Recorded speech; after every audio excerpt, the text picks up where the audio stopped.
Hallelujah, thank you Jesus. खुदा की हजूरी में आप सबको खुशामदीद। मेरे अजीज़ों, आज हम सीखेंगे कि ऐश वेडनेसडे यानी राख का बुध क्या है और इसे हम क्यों सेलिब्रेट करते हैं और इसका कैसे पता लगाया जाता है कि कौन सा बुध राख का बुध है और इससे कितने दिन के बाद ईस्टर होता है यानी कि रेजरेक्शन डे, खुदावंद यीशु मसीह के मुर्दों में से जी उठने का दिन इस बुध से कितने दिनों के बाद आता है। हालेलुया। मेरे प्यारो, कदीम कलीसियाओं ने ये फैसला किया, उनकी मजलिस हुई, एक जगह जमा हुए, उनकी बैठक हुई कदीम कलीसियाओं की, उनके बड़े बिशप, आर्च बिशप और ऐसे बड़े बड़े मसीही लीडरान जो थे, उन्होंने जब बैठ के मसीही कैलेंडर को बनाया तो उसमें उन्होंने ऐश वेडनेसडे को भी रखा।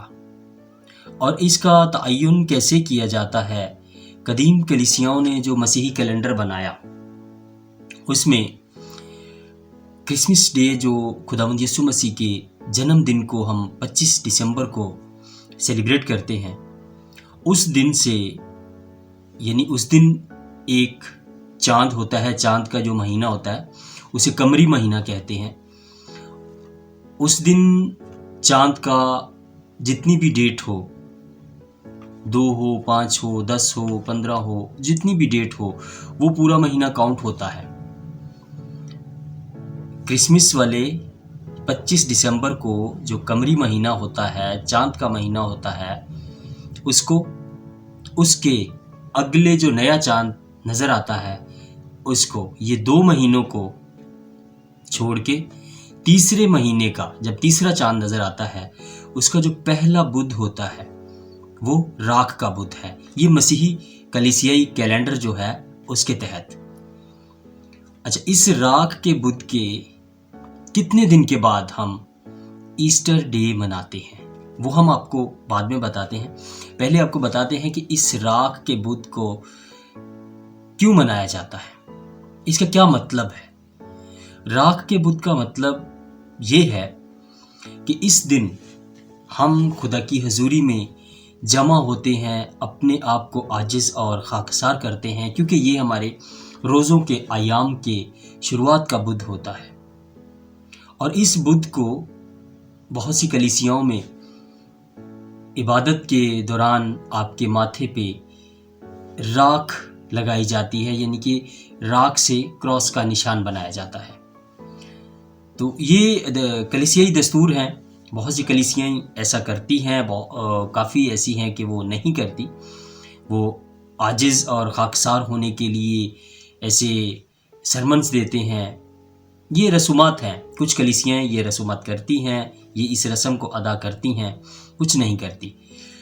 तो मेरे अजीज़ों, अब राख के बुध का मतलब ये है कि हम इस दिन अपने आप को आजिज़ और खाकसार करें, क्योंकि गुज़रे दिनों में हमसे गुनाह, गलतियाँ और ऐसे बहुत से काम हो जाते हैं जो कि रूहानी नहीं होते, गैर रूहानी होते हैं, खुदा को नाराज़ करने वाले होते हैं।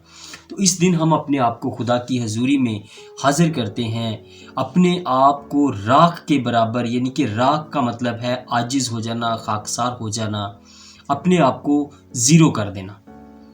तो इस दिन हम अपनी ज़िंदगी में गौर करते हैं कि खुदावंद तूने हमें ज़िंदा रखा, तो आज हम अपनी रूहानी ज़िंदगी पे फिर से गौर करते हैं। हालेलुया।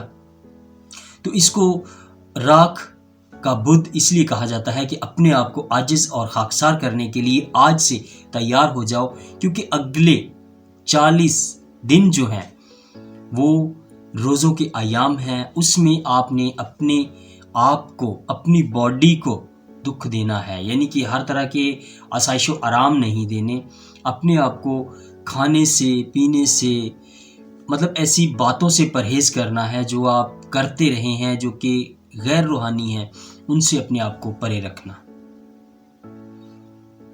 तो रोज़े पुराने अहदनामा तौरेत शरीफ से ही बताए गए کہ روزہ رکھنا ہے، لیکن اس توریت شریف میں لفظ روزے کا استعمال نہیں ہوا، اس میں اپنی جان کو دکھ دینے کا لفظ استعمال ہوا ہے۔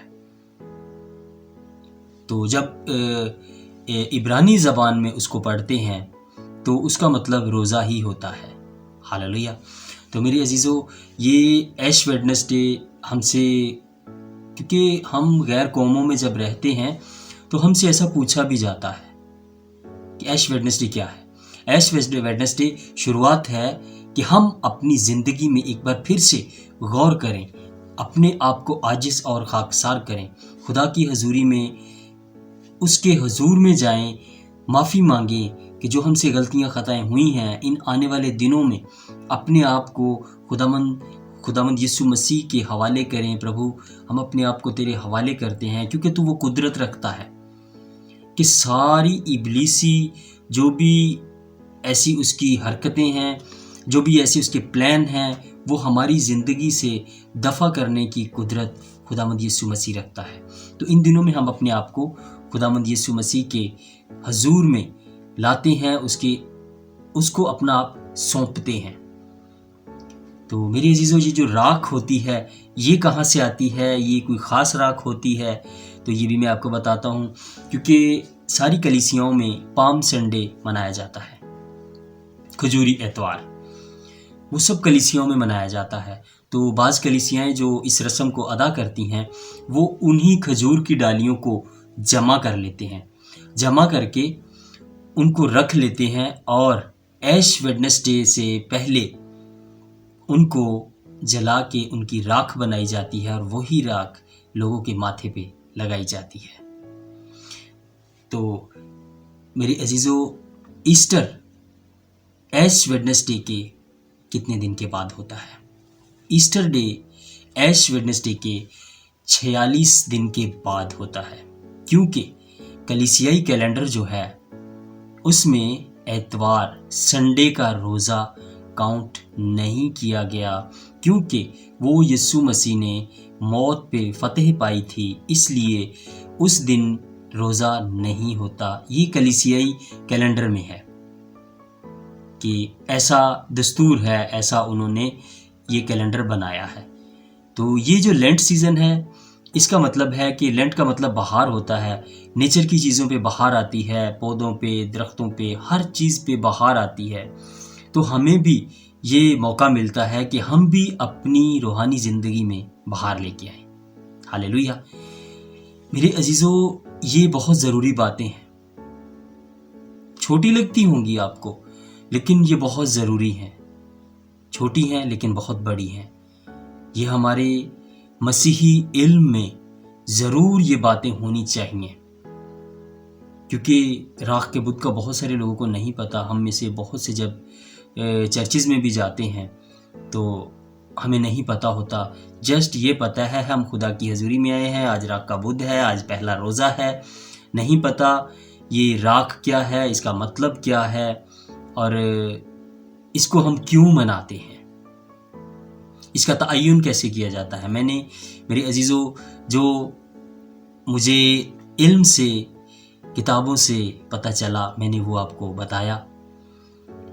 تو میرے عزیزو، راکھ کا بدھ اسی کو کہتے ہیں۔ اس دن ہمارے روزوں کا آغاز ہوتا ہے، اور یہ جو ہم ایسٹر ڈے یا ریزریکشن ڈے، یسوع مسیح کے جی اٹھنے کی عید جو مناتے ہیں، وہ اس سے 46 دن کے بعد ہوتی ہے۔ ہاللیلویہ۔ امید ہے آپ سب کو یہ باتیں اچھی لگی ہوں گی۔ اگر آپ اس چینل پہ نئے ہیں تو اس چینل کو ضرور سبسکرائب کیجئے، شیئر کیجئے، کیونکہ ایسی ہی خداوند کے فضل سے اور اس کے روح کی ہدایت سے اور بھی بہت سی انفارمیشنز آپ کے لیے لاتا رہوں گا۔ خداوند آپ کو، مجھے زندگی، تندرستی اور برکت بخشے۔ آمین۔ آمین۔